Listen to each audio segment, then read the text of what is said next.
ठाणे महानगरपालिकेने मालमत्ता कर थकबाकीदारांवर कारवाई सुरू करत कळवा येथील लघु पाटबंधारे विभागाच्या सरकारी कार्यालयाला टाळे ठोकले। या विभागावर एकंदर 53 लाख रुपयांच्या मालमत्ता कराची थकबाकी होती।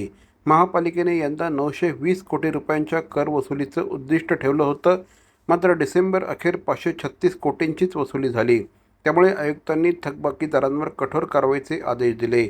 यापूर्वी खाजगी मालमत्ता सील केल्या जात होत्या, मात्र आता शासकीय कार्यालयांवर देखील कारवाई सुरू झाली आहे। कळवा येथील जलसंपदा, मृद व सर्वेक्षण, घाटघर जलविद्युत पाटबंधारे, जलगुणवंत प्रयोगशाळा आणि जलसंधारण विभागांची थकबाकी असल्याने ही कारवाई करण्यात आली। वारंवार नोटीस देऊनही कर न भरल्याने कार्यालय सील करण्यात आल्याचं पालिकेने सांगितलं। यापुढे देखील कारवाई अशीच सुरू राहील। कळवा प्रभाग समिती अंतर्गत पाटबंधारे विभागातील जलसंपदा विभाग आणि इतर 5 जे डिपार्टमेंट्स आहेत त्यांच्याकडे 54 लाखाची थकबाकी असलेली आहे मालमत्ता कराची।